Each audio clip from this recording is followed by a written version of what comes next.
Hello everyone. तो आ गई हूँ मैं आज एक और वीडियो लेके जो है हमारी क्लास 6 का चैप्टर 3 जिसको आज हम सेकंड पार्ट में स्टार्ट कर रहे हैं। फर्स्ट पार्ट में हम पढ़ चुके हैं हमारे माउंटेनियस सिस्टम के बारे में। ओके, चैप्टर है लैंडफॉर्म ऑफ इंडिया। तो माउंटेन्स के बारे में हम पढ़ चुके हैं। अब जो नेक्स्ट रीड करेंगे हम वो है plateaus. So a plateau is a land form, ये भी एक लैंड फॉर्म है। Okay, that rises up from surrounding land, जो आसपास का लैंड होता है, आसपास की हमारी जो ज़मीन होती है उसका जो है वो उससे थोड़ा ऊपर होता है, उसको बोलते हैं हम प्लेट्यू। एंड हैज़ अ मोर और लेस फ्लैट सरफेस, जहाँ पे हमें ऊपर जो है वो फ्लैट सरफेस मिलता है। Some of it sides are often steep slopes, mountains की तरह नहीं होती हमारे पास, जैसे माउंटेन इस तरह का होता है तो यहाँ की जो ये है हमारे पास साइड्स हैं वो स्लोप में है। बट जो प्लेट्यू है वो थोड़ा इस तरह का टेबल लैंड फॉर्म में मिलते हैं। तो हमारे पास ये जो है वो इतनी स्टीप स्लोप्स यहाँ पे नहीं मिलेगी हमारे पास। ओके, अब like mountains, plateau can be young or old in term of earth history। जैसा हमने पढ़ा था कि माउंटेन्स जैसे अरावली हिल्स है, अरावली जो हमारे पास है वो ओल्डेस्ट माउंटेन्स है।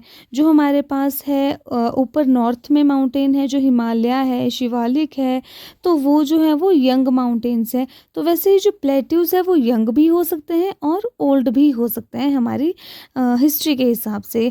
दो बहुत ही इम्पॉर्टेंट एग्जांपल्स हमारे पास प्लेट्यूज के। फर्स्ट है टिबेटन प्लेट्यू जो है वर्ल्ड का लार्जेस्ट और highest plateau. Okay, and second one is Deccan plateau. The height of plateau can vary from a few 100 metre to several 1000 metres. ये हाइट जो है वो वेरी करती रहती है। ओके, अब पढ़ लेते हैं टिबेटन प्लेट्यू के बारे में।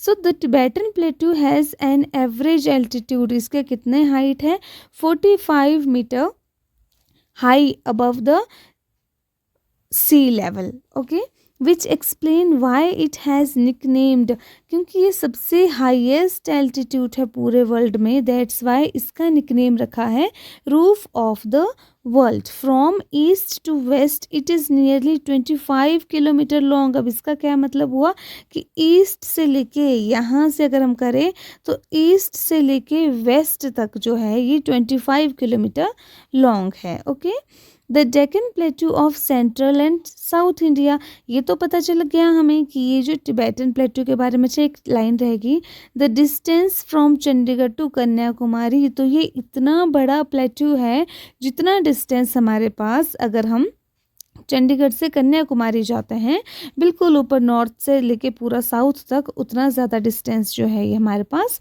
डेक्कन टिबेटन प्लेट्यू का है। अब ये टिबेटन नाम से ही पता चल रहा है, इट मीन्स ये तिब्बत में है। अब नेक्स्ट प्लेट्यू है डेक्कन प्लेट्यू जो इंडिया में है।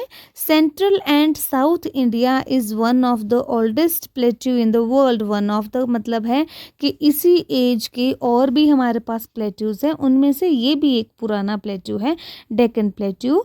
फॉर्म्ड थ्रू वॉल्केनिक एक्टिविटी, किस वजह से बना है वॉल्केनिक एक्टिविटी। यहाँ पे एक चीज़ समझा दूँ आपको, प्लेट्यूज की सॉइल जो है वो अनफर्टाइल होती है, ठीक है, बट ऐसे प्लेट्यूज जो वॉल्केनिक एक्टिविटी की वजह से बने हैं वहाँ पे ब्लैक सॉइल होती है और वो फर्टाइल होती है। इतना सा आप याद रख सकते हो। नेक्स्ट है like mountains plateaus are rich in mineral deposit. जैसे माउंटेन्स में मिनरल्स होते हैं, यहाँ पे भी मिनरल्स होते हैं। They have been called store house of minerals. अब ये बात भी याद रखना, जैसे टिबेटन प्लेट्यू को बोला जाता है रूफ ऑफ द वर्ल्ड, वैसे ही प्लेट्यू, सारे ही प्लेट्यूज में बहुत ज़्यादा मिनरल्स होते हैं, जिस वजह से इसको हम बोलते हैं store house of minerals. As a result mining is major activity of plateau. जैसे माउंटेन्स में हमारे पास, हिल्स में हमारे पास एग्रीकल्चर एक ऐसी एक्टिविटी होती है जो मेजरली वहाँ पे फॉलो की जाती है, वैसे ही प्लेट्यू में माइनिंग ऐसी एक्टिविटी है जो वहाँ पे बहुत ज़्यादा फॉलो की जाती है। Where many of the world largest mines are found. For example, अब कौन कौन सी माइंस हमें मिलती है, African plateau, is famous for gold and diamond mining in India, okay. और फिर huge rivers reserves of iron, coal, manganese are found in Chota Nagpur. यहाँ पे the plateau environment is very diverse across the world. अब अगर plateau का environment की बात करें तो बहुत ही डाइवर्स है, अलग अलग तरह का हमें लैटिट्यूड के बेस पे यहाँ पे जो है वो एनवायरनमेंट देखने को मिलता है।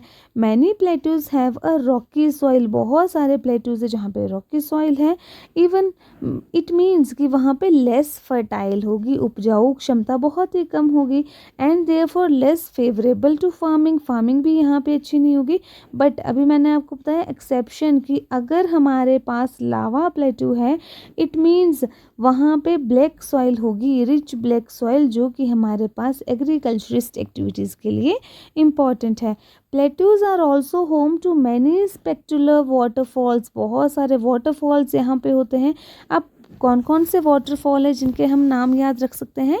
Victoria fall, Zimbabwe river in southern Africa, Hundru falls, then Subarna Rekha river in the Chota Nagpur plateau, Jog fall, Sharavati river and in the western Ghat are the few such waterfall, जो कि बहुत ही अच्छे अच्छे वाटरफॉल्स हैं। देन है नौकलिकाई फॉल्स। इन फॉल्स को ना एक बार आप यूट्यूब पे सर्च करना, गूगल पे सर्च करना, दैट्स वाई आपको देख के और ज़्यादा लर्न होगा। ड्रॉप डाउन, अब ये क्या बोला है, ये जो हमारे पास है Nohkalikai fall drop down 340 metres from the Cherrapunji plateau in Meghalaya, इस तरह का बहुत ही सुंदर सुंदर जो हमारे पास है वो वाटरफॉल हमारे प्लेट्यूज में देखने को मिलते हैं। आई होप इतना क्लियर है। तो आज की वीडियो में हमने पढ़ा प्लेट्यूज, नेक्स्ट पार्ट में हम पढ़ेंगे प्लेन्स। आई होप आपको ये वीडियो पसंद आई होगी। अगर आपको मेरी वीडियो इन्फॉर्मेटिव लगी हो तो मेरे चैनल को लाइक, शेयर और सब्सक्राइब ज़रूर करें। Thank you.